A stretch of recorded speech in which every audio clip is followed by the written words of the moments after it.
let's go back into some things that you might have heard us say before. In every particle of the universe, now, what's a particle? It's just the best word Esther could find for this clump of vibration that we gave to her. In every pile of everything, in every particle of the universe, in every experience, in every person, in every personality, in every particle of the universe, there is wanted and absence of wanted. It's just the way this perfectly balanced universe works. So if there's something in the room that makes you go, oh, I really do not want this, there is a knowing of what you do want, even if you can't put the words to it. Maybe the word universal assumption or universal infinite intelligent absolute knowing of what's on the other side of what you're feeling. Contrast helps you focus. Contrast is a good thing. You wouldn't even be able to see if there were not light and absence of it. It's the degree of the light and absence of it that makes you able to focus. Same with sound, same with everything. Same with everything that is vibrational. And so if you can hear us when we say that as you present yourself to the new segment, that new segment has the potential. Well, Abraham, I can see that if I was stepping into a room like this, that there would be a lot of potentials of wanted and unwanted and some degrees in between. But what if I'm just talking to one person? In every particle of the universe, that person has layers and levels of wants and don't wants and vibrational patterns and habits and beliefs.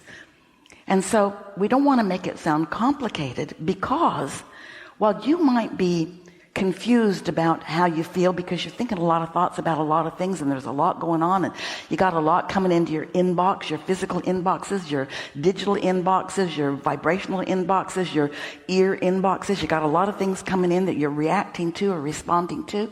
The question that we want to ask you is, what were you doing vibrationally before the incoming came?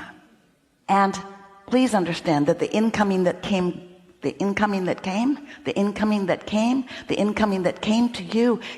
you because you invited it in by the already there-ness. So there was the incoming that just came, but there was the already there with us that was there before the incoming came. We've not said it in quite that way before. There was an already there-ness that was there before the incoming came. Oh.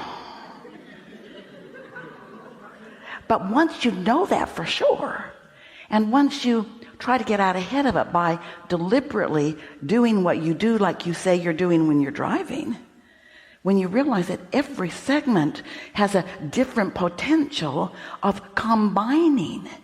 And we don't want you to feel like you're just being blindsided when you walk in somewhere, because we're going to ask Esther to just settle down here a little bit, because what we were offering to her is so emphatic that her volume level just went way up, and she was about to shout at you. Because, never offered these words before, Esther's found a good one. You are predisposed for every single thing that comes to you. You practiced it. Now maybe you're practicing it because you've been observing it, and so you've been observing it so much that now you expect it. Don't you know those people that you get together with and you know pretty much how it's going to go? They're going to smile, but they're going to be snarky.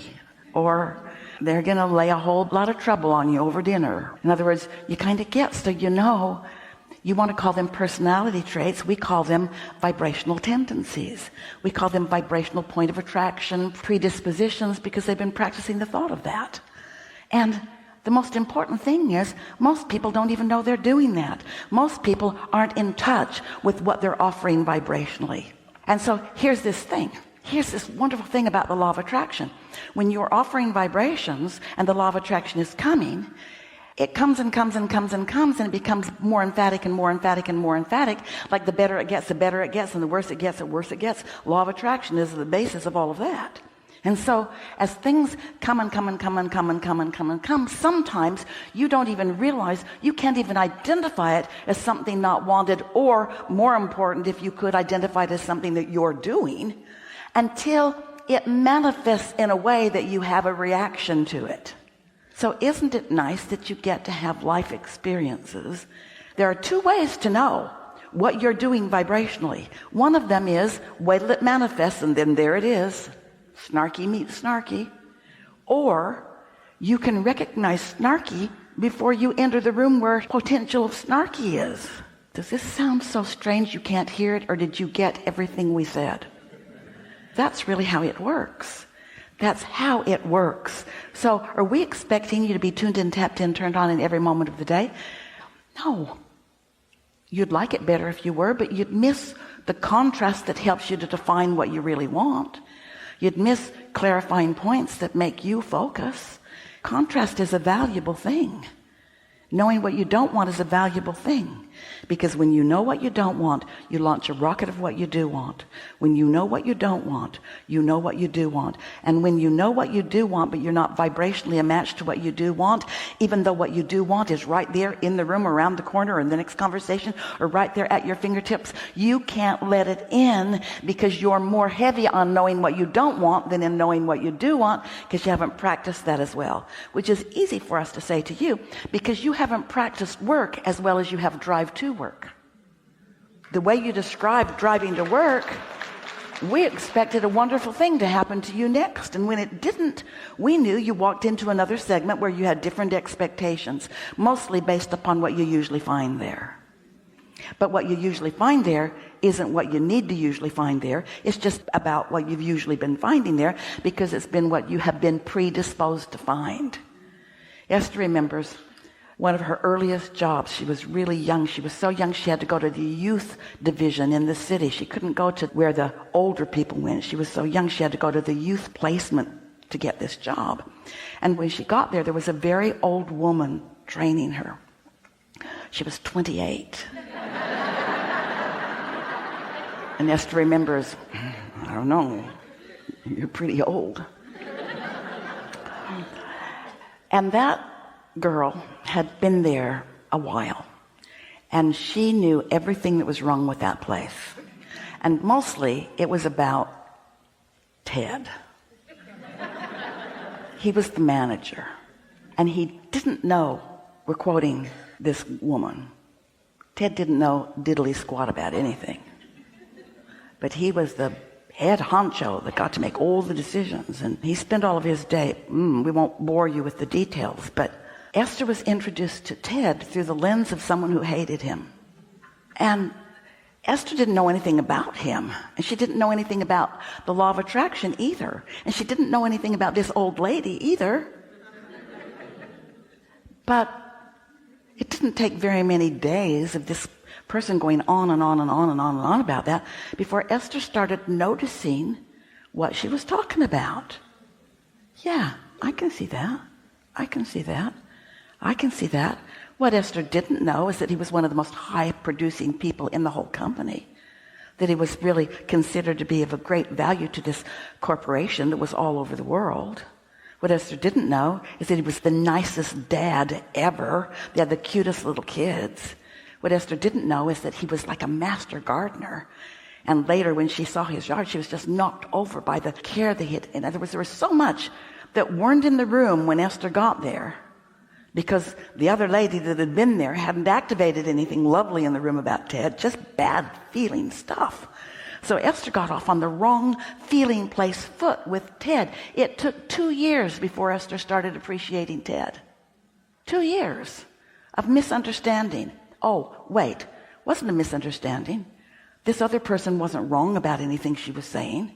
It was just that she was so slanted that she couldn't see anything else, so nothing else could ever manifest in their experience. She couldn't attract a good experience with Ted no matter how hard she tried, because she was predisposed otherwise. Every day she'd come and she'd want to talk about what was in the newspaper that day, and Esther said, I don't read the paper. What? You don't read the paper? No. Are you not interested? Well, I guess not, and I don't really have a lot of extra time. Well, what are you doing that's more important than knowing what's going on around in the world? Just a whole lot of things. Now, Esther could see the list being gathered for her. This girl doesn't read the paper. How smart can she be? How interested in learning anything could she be? And Esther thought, I'm in trouble. I should start reading the paper.